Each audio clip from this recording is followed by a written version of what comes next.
Chapter 2 Materialism and Idealism. Materialism and Idealism, opposed ways of interpreting every question. Materialism is not a dogmatic system. It is rather a way of interpreting, conceiving of, explaining every question.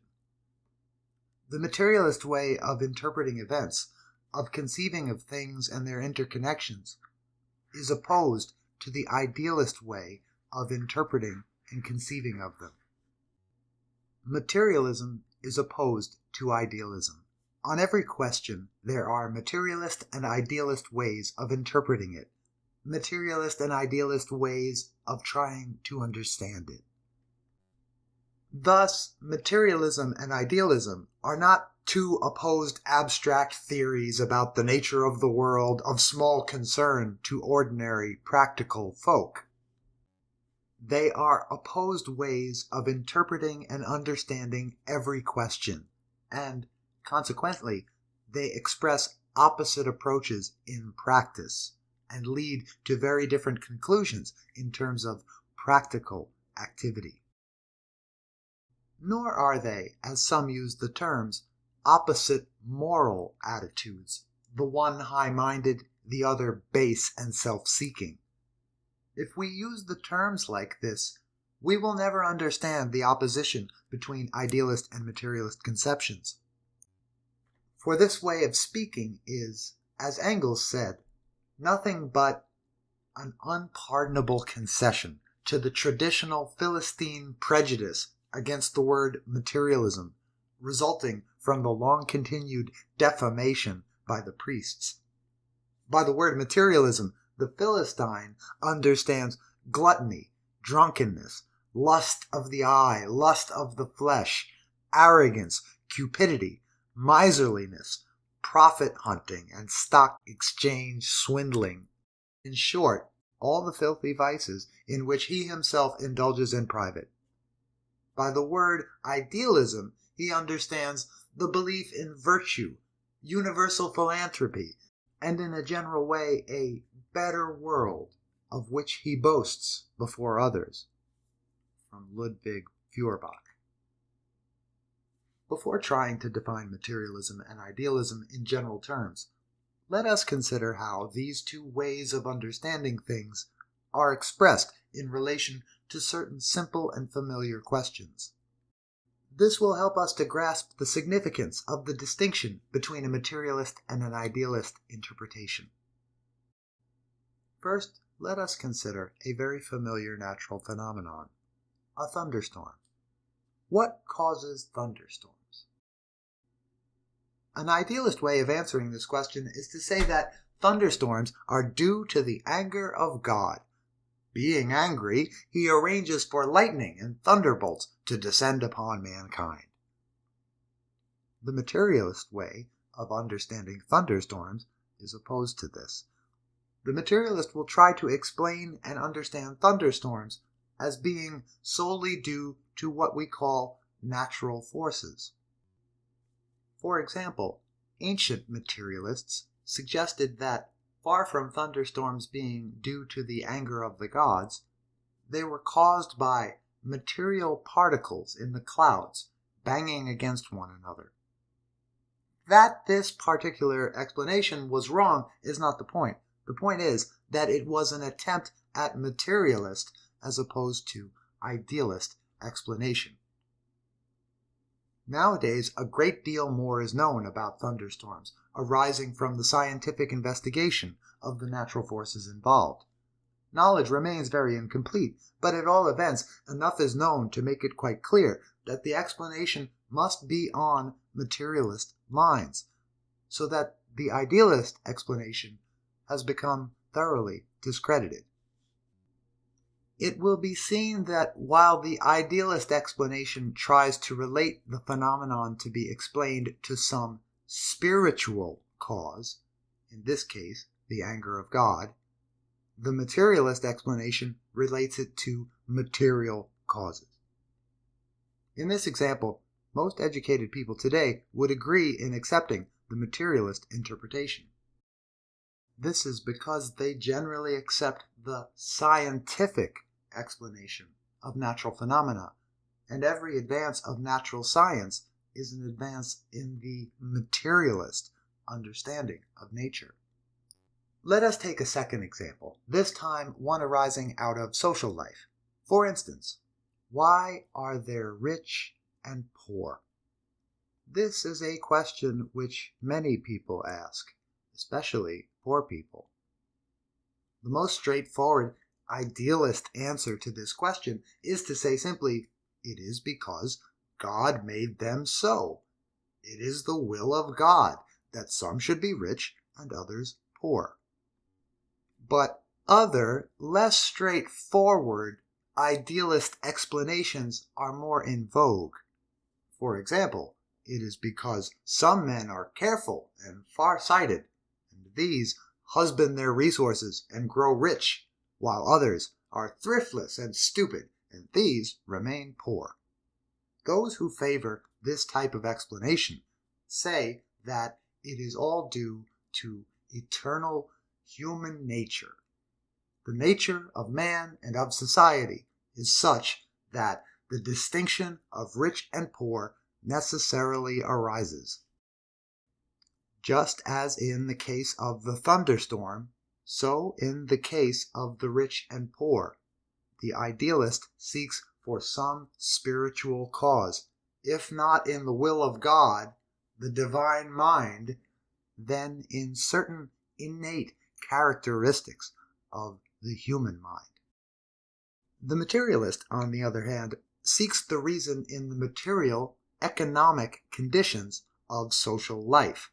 If society is divided into rich and poor, it is because the production of the material means of life is so ordered that some have possession of the land and other means of production, while the rest have to work for them. However hard they may work, and however much they may scrape and save, the non-possessors will remain poor, while the possessors grow rich on the fruits of their labor. On such questions, therefore, the difference between a materialist and an idealist conception can be very important. And the difference is important not merely in a theoretical, but in a practical sense. A materialist conception of thunderstorms, for example, helps us to take precautions against them, such as fitting buildings with lightning conductors. But if our explanation of thunderstorms is idealist, all we can do is to watch and pray. If we accept an idealist account of the existence of rich and poor, all we can do is to accept the existing state of affairs, rejoicing in our superior status and bestowing a little charity if we are rich, and cursing our fate if we are poor. But armed with a materialist understanding of society, we can begin to see the way to change society. It is clear, therefore, that while some may have a vested interest in idealism, it is in the interests of the great majority to learn to think and to understand things in the materialist way. How then can we define materialism and idealism and the difference between them in general terms, so as to define the essence of the question? This was done by Engels in the book on Ludwig Feuerbach. The great basic question of all philosophy, especially of modern philosophy, is that concerning the relation of thinking and being. The answers which the philosophers have given to this question split them into two great camps. Those who asserted the primacy of spirit to nature, and therefore, in the last instance, assumed world creation in some form or another, comprised the camp of idealism. The others, who regarded nature as primary, belong to the various schools of materialism. Idealism is the way of interpreting things which regards the spiritual as prior to the material, whereas materialism regards the material as prior. Idealism supposes that everything material is dependent on and determined by something spiritual, whereas materialism recognizes that everything spiritual is dependent on and determined by something material. And this difference manifests itself both in general philosophical conceptions of the world as a whole and in conceptions of particular things and events. Idealism and the supernatural. At bottom, idealism is religion, theology. Idealism is clericalism, wrote Lenin in his philosophical notebooks. All idealism is a continuation of the religious approach to questions, even though particular idealist theories have shed their religious skin. Idealism is inseparable from superstition, belief in the supernatural, the mysterious, and unknowable. Materialism, on the other hand, seeks for explanations in terms belonging to the material world, in terms of factors which we can verify, understand, and control. The roots of the idealist conception of things are, then, the same as those of religion. To believers, the conceptions of religion, that is to say, conceptions of supernatural, spiritual beings, generally seem to have their justification not, of course, in any evidence of the senses, but in something which lies deep within the spiritual nature of man. And indeed, it is true that these conceptions do have very deep roots in the historical development of human consciousness. But what is their origin? How did such conceptions arise in the first place? We can certainly not regard such conceptions as being the products, as religion itself tells us, of divine revelation, or as arising from any other supernatural cause, if we find that they themselves have a natural origin. And such an origin can, in fact, be traced. Conceptions of the supernatural, and religious ideas in general, owe their origin, first of all, to the helplessness and ignorance of men in the face of the forces of nature. Forces which men cannot understand are personified. They are represented as manifestations of the activity of spirits. For example, such alarming events as thunderstorms were, as we have seen, explained fantastically as due to the anger of gods. Again, such important phenomena as the growth of crops were put down to the activity of a spirit. It was believed that it was the corn spirit that made the corn grow. From the most primitive times, men personified natural forces in this way. With the birth of class society, when men were impelled to act by social relations which dominated them and which they did not understand, they further invented supernatural agencies, doubling, as it were, the state of society. The gods were invented superior to mankind, just as the kings and lords were superior to the common people. All religion and all idealism has at its heart this kind of doubling of the world.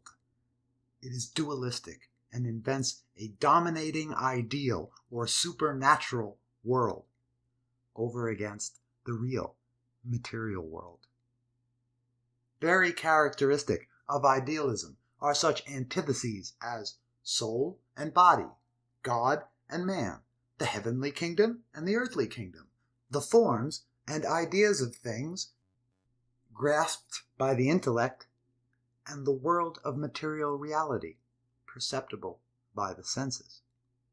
For idealism, there is always a higher, more real, non-material world, which is prior to the material world, is its ultimate source and cause, and to which the material world is subject. For materialism, on the other hand, there is one world, the material world. By idealism in philosophy, we mean any doctrine which says that beyond material reality, there is a higher, spiritual reality, in terms of which the material reality is, in the last analysis, to be explained. Some varieties of present-day idealist philosophy. At this point, a few observations may be useful concerning some characteristic doctrines of modern bourgeois philosophy. For nearly 300 years, there has been put forward a variety of philosophy known as subjective idealism. This teaches that the material world does not exist at all. Nothing exists but the sensations and ideas in our minds, and there is no external material reality corresponding to them. And then again, this subjective idealism is put forward in the form of a doctrine concerning knowledge. It denies that we can know anything about objective reality outside ourselves, and says that we can have knowledge of appearances only, and not of things in themselves. This sort of idealism has become very fashionable today. It even parades as extremely scientific. When capitalism was still a progressive force, bourgeois thinkers used to believe that we could know more and more about the real world, and so control natural forces and improve the lot of mankind indefinitely. Now they are saying that the real world is unknowable, the arena of mysterious forces which pass our comprehension. We have seen that, at bottom, idealism always believes in two worlds, the ideal and the material, and it places the ideal prior to and above the material. Materialism, on the other hand, knows one world only, the material world, and refuses to invent a second, imaginary, superior ideal world. Materialism and idealism are irreconcilably opposed, but this does not stop many philosophers from trying to reconcile and combine them. In philosophy, there are also various attempted compromises between idealism and materialism. One such attempted compromise is often known as dualism. Such a compromise philosophy asserts the existence of the spiritual as separate and distinct from the material, but it tries to place the two on a level. Thus, it treats the world of non-living matter in a thoroughly materialist way. This, it says, is the sphere of activity of natural forces, and spiritual factors do not enter into it and have nothing to do with it in any way. But when it comes to mind and society, here, says this philosophy, is the sphere of activity of spirit. Here, it maintains, we must seek explanations in idealist and not in materialist terms. Such a compromise between materialism and idealism, therefore, amounts to this, that with regard to all the most important questions concerning men, society, and history, we are to continue to adopt idealist conceptions and to oppose materialism. Another compromise philosophy is known as realism. In its modern form, this philosophy has arisen in opposition to subjective idealism. The realist philosophers say that the external material world really exists independent of our perceptions and is in some way reflected by our perceptions. In this, the realists agree with the materialists in opposition to subjective idealism. Indeed, you cannot be a materialist unless you are a thoroughgoing realist on the question of the real existence of the material world. But merely to assert that the external world exists independent of our perceiving it is not to be a materialist. For example, the great Catholic philosopher of the Middle Ages, Thomas Aquinas, was in this sense a realist. And to this day, most Catholic theologians regard it as a heresy to be anything but a realist in philosophy. But at the same time, they assert that the material world, which really exists, was created by God and is sustained and ruled all the time by the power of God, by a spiritual power. So, far from being materialists, they are idealists. Moreover, the word realism is much abused by philosophers. So long as you believe that something or other is real, you may call yourself a realist. Some philosophers think that not only is the world of material things real, but that there is also, outside space and time, a real world of universals, of the abstract essences of things. So these call themselves realists. Others say that although nothing exists but the perceptions in our minds, nevertheless these perceptions are real. So these call themselves realists too. All of which goes to show that some philosophers are very tricky in their use of words. The basic teachings of materialism in opposition to idealism. In opposition to all the forms of idealism and of tricky compromises between materialism and idealism, the basic teachings of materialism can be formulated very simply and clearly. To grasp the essence of these teachings, we should also understand what are the main assertions made in every form of idealism. There are three such main assertions of idealism. 1. Idealism asserts that the material world is dependent on the spiritual. 2. Idealism asserts that spirit or mind or idea can and does exist in separation from matter. The most extreme form of this assertion is subjective idealism, which asserts that matter does not exist at all, but is pure illusion. 3. Idealism asserts that there exists a realm of the mysterious and unknowable, above or beyond or behind what can be ascertained and known by perception, experience, and science. The basic teachings of materialism stand in opposition to these three assertions of idealism. 1. Materialism teaches that the world is by its very nature material, that everything which exists comes into being on the basis of material causes, arises and develops in accordance with the laws of motion of matter. 2. Materialism teaches that matter is objective reality, existing outside and independent of the mind, and that far from the mental existing in separation from the material, everything mental or spiritual is a product of material processes. 3.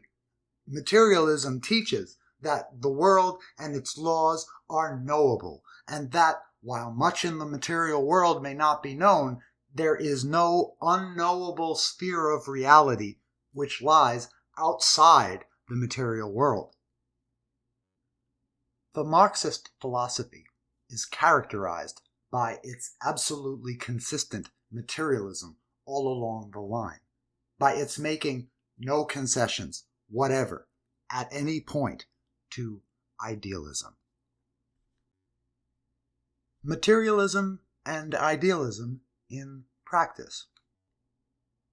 As was pointed out above, the opposition of materialism and idealism, which has now been stated in its most general terms, is not an opposition between abstract theories of the nature of the world, but is an opposition between different ways of understanding and interpreting every question.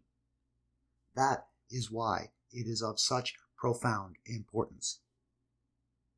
Let us consider some of the very practical ways in which the opposition of materialism and idealism is manifested. Idealists tell us, for example, not to place too much reliance on science. They tell us that the most important truths are beyond the reach of science. Hence, they encourage us not to believe things on the basis of evidence, experience, practice, but to take them on trust from those who pretend to know best and to have some higher source of information. In this way, idealism is a very good friend and standby of every form of reactionary propaganda. It is the philosophy of the capitalist press and the BBC. It favors superstitions of all sorts, prevents us from thinking for ourselves and making a scientific approach to moral and social problems. Again, idealists tell us that what is most important for us all is the inner life of the soul. They tell us that we shall never solve our human problems except by some inner regeneration. This is a favorite theme in the speeches of well-fed persons. But many workers fall for it too. In factories, for example, where a moral rearmament group is active, they tell you not to fight for better conditions, but to improve your soul. They do not tell you that the best way to improve yourself, both materially and morally, is to join in the fight for peace and socialism. Again, an idealist approach is common amongst many socialists. Many sincere socialists, for example, think that what is essentially wrong with capitalism is that goods are unfairly distributed, and that if only we could get everyone, including the capitalists, to accept a new conception of fairness and justice, then we could do away with the evils of capitalism. Socialism, to them, is nothing but the realization of an abstract idea of justice. The idealism of this belief lies in its assumption that it is simply the ideas which we hold that determine the way we live and the way society is organized. Those who think in this way forget to look for the material causes, for what in fact determines the way goods are distributed in capitalist society, the wealth enjoyed by one part of society, while the other and greater part lives in poverty, is not the ideas which men hold about the distribution of wealth, but the material fact that the mode of production rests on the exploitation of the worker by the capitalist. So long as this mode of production remains in existence, so long will extremes of wealth and poverty remain, and so long will socialist ideas of justice be opposed by capitalist ideas of justice.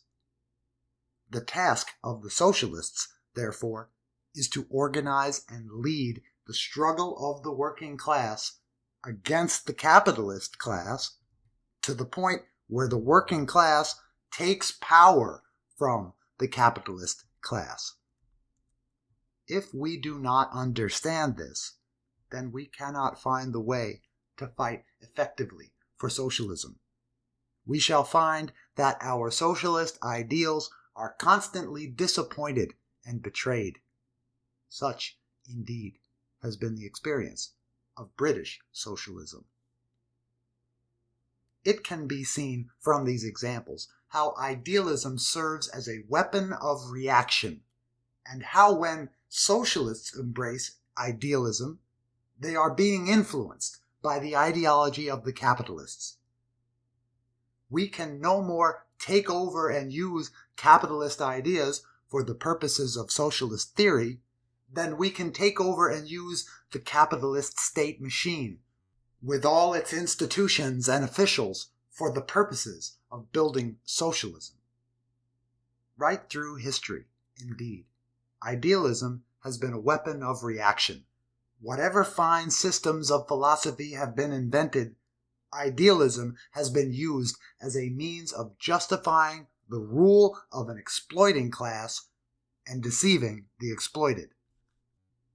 This is not to say that truths have not been expressed in an idealist guise.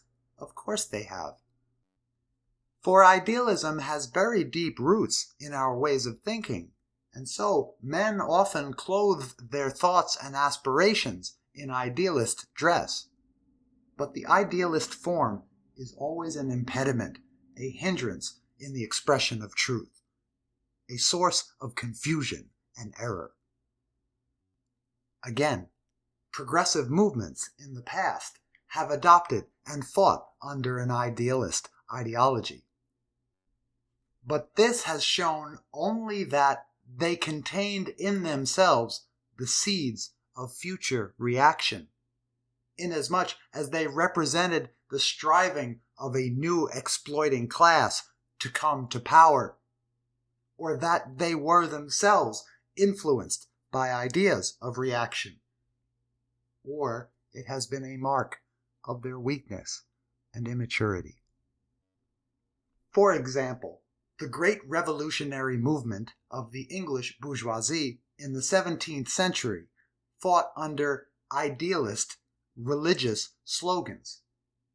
But the same appeal to God which justified Cromwell in the execution of the king justified him also in stamping out the levelers. Early Democrats and Socialists had many idealist notions, but in their case this demonstrated the immaturity and weakness of the movement.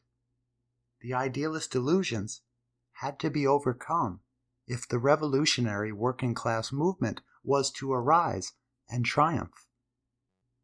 As the movement grew strong, the continuance within it of idealist notions represented an alien, reactionary influence.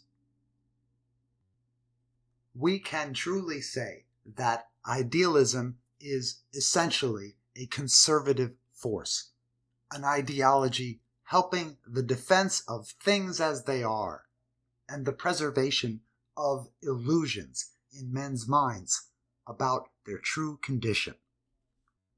On the other hand, every real social advance, every increase in the productive forces, every advance of science generates materialism and is helped along by materialist ideas.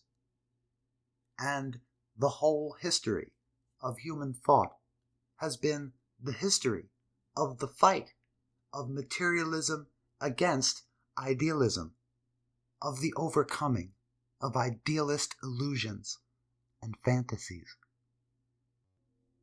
Materialism teaches us to have confidence in ourselves, in the working class, in people.